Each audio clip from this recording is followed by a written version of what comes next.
Hello everyone, welcome back to the Frankenstein read along. So I just finished chapter 6 of this book, about page 58. The book started with 3 letters from Robert Walton to his sister, Margaret. Then by chapter 6, the creature, which is the monster and the true center of this story, finally appeared and immediately abandoned. So I feel like chapter 6 is a good place to stop a second and reflect a little bit on what we've read so far.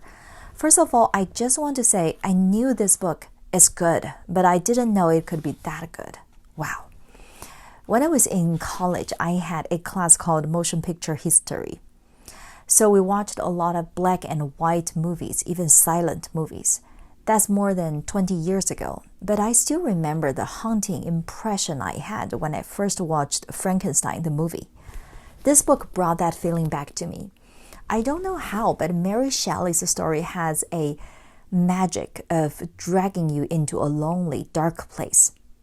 Language-wise, this book was written in 1818, even before Jane Austen's work. So prepare yourself for long sentences and unusual choices of words. And normally, for classics in that time, I need some time to really get used to the language style, to really start to enjoy this. But this one was different. I got into it right away. I should have felt boring at times, but I didn't. It has something to do with Mary Shelley's language. It's just so smooth.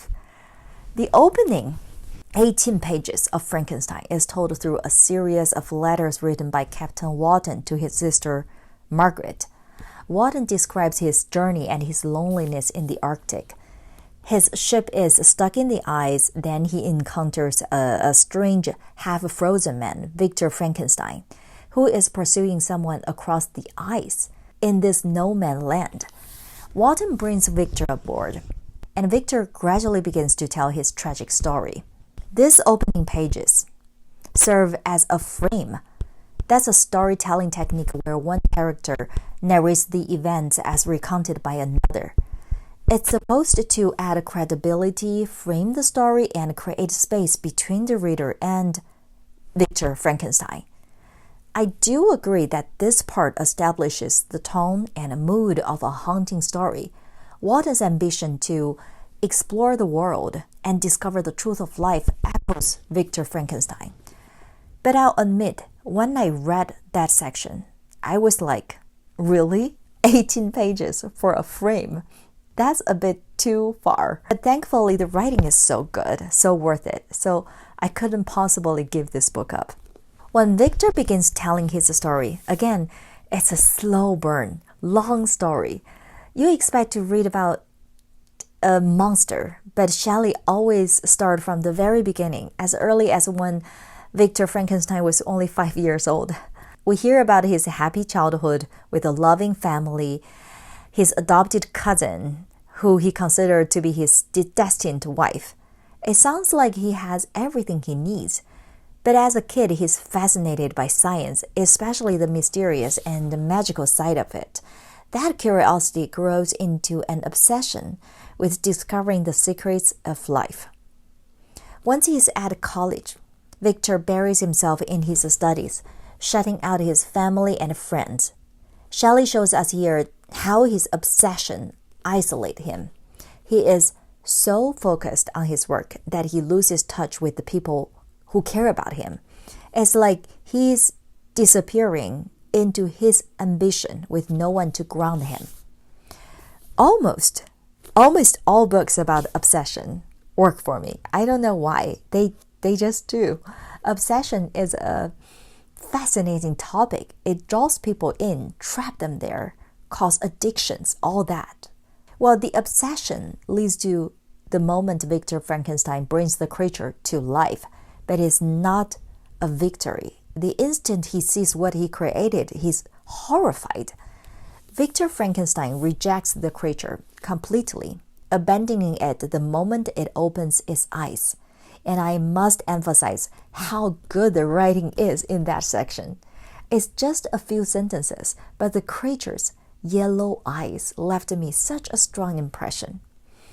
It's a bit like someone having a child without fully understanding the responsibility that comes with it.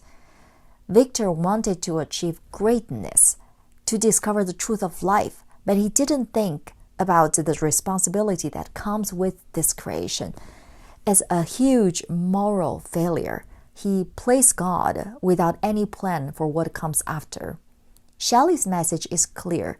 Creating life is serious, and abandoning it is a cruel choice with real consequences. When Victor leaves his lab and tries to move on, we know it's not over. The creature left alone and unwanted is a direct result of Victor's actions. Shelley's warning here is about isolation, the pain it causes both the creator and the created. We start to get a little hint here that isolation, loneliness would be the main theme of this book, echoing the beginning of this story. The seemingly irrelevant character, Robert Walton, was also isolated and lonely, stuck in ice in the middle of Arctic. It all starts to make sense by chapter 6. The puzzle pieces are coming together. So in these opening chapters, Shelley sets up everything we need to know about ambition, isolation, and responsibility. By the end of this section, we are left with big questions about how far we should go in our search for knowledge and the real cost of leaving someone or something behind. Overall, the first 6 chapters, that's about 58 pages, is amazing. It's intense, it's tragic, and it's just the beginning. Let me know where you are and what you think about the beginning of this book. I'll see you next time. Happy reading.